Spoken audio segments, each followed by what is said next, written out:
Hello, very warm welcome to World Business Report. I'm Ben Bland. Also coming up in the programme, we'll learn the success secrets of another CEO. But before that, later on Monday, the UK's Trade Secretary Liam Fox will be in Washington to discuss a preliminary trade deal ahead of Britain's departure from the European Union. A final trade agreement cannot be signed, though, until the UK formally leaves the EU. But the two nations, the UK and the US, are keen to lay the foundations for what the American president expects to be, quote, a very, very big deal. In an interview with the BBC, Mr. Fox said that UK-US trade is currently worth nearly $220 billion, but this could increase by as much as $52 billion if trade barriers between the two countries are removed. For now, though, that process can't really begin because the UK is not allowed to hold formal trade talks with non-EU countries until it has left the European Customs Union. And to complicate matters even further, the UK's Trade Secretary has welcomed the idea of a transition agreement with the EU, which could potentially last up until the next scheduled general election in 2022. And this could prevent the UK suddenly falling outside the single market and customs union in 2019, but it's currently unclear whether the UK would be able to start negotiating with non-EU trading partners while such a transition deal is active. With me is Thomas Cole, who's Head of Policy and Research at Open Britain. Thomas, welcome to our Business Report. So, it seems like they've sort of got their hands tied. They can't actually sign off on a deal. They can't even hold formal talks. Well, that's precisely right. I mean, Liam Fox is in Washington today. We understand he's going to be giving a speech later at the American Enterprise Institute, where he'll be laying out a little bit more about what it is that he wants to achieve. I think the interesting thing, as you mentioned in your introductory speech, is that until the UK has actually formally left the European Union, it will not be able to sign off its new trade agreement, any new trade agreements of its own.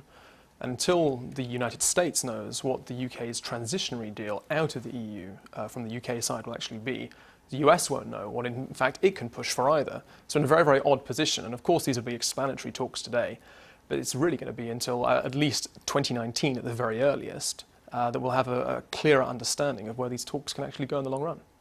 So the areas which they'll be discussing, which ones do you think they will be able to make progress on most easily and most quickly, and where do you think the stumbling blocks, the challenges are going to be?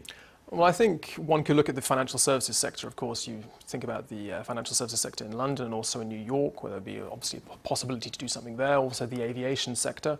The UK is part of the EU, and the EU has agreed this Open Skies agreement with the United States, the liberalisation of the airline industry. So those could be options that the UK would have to see if it could grandfather the Open Skies deal into its future relationship with the US.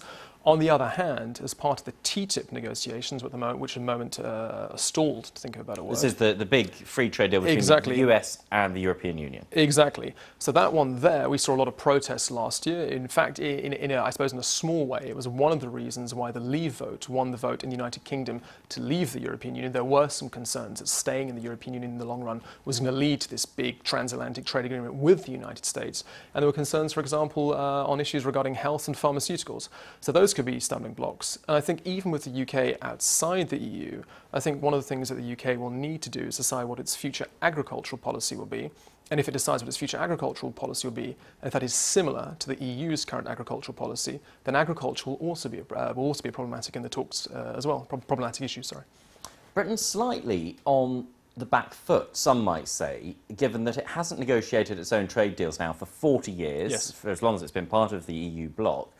The US far more experienced, and we know President Trump's driving aim is always to secure the best possible deal for America. So could the UK end up getting a bad deal just by being out of practice at negotiating? Well, I think there's certainly that aspect. I think the other interesting thing is that from President Trump's point of view, he has decided to pull the US out of the Trans-Pacific Partnership, not even sign it, which of course would be the massive economic deal, the trade deal with the US and the countries of the Pacific Rim. So that's not going ahead. He's talked about renegotiating NAFTA, the North American Free Trade Area, with Canada and Mexico. That accounts for 25% of US trade. So that's a huge thing. And of course, the UK, in relative terms, accounts for a lot less of US trade.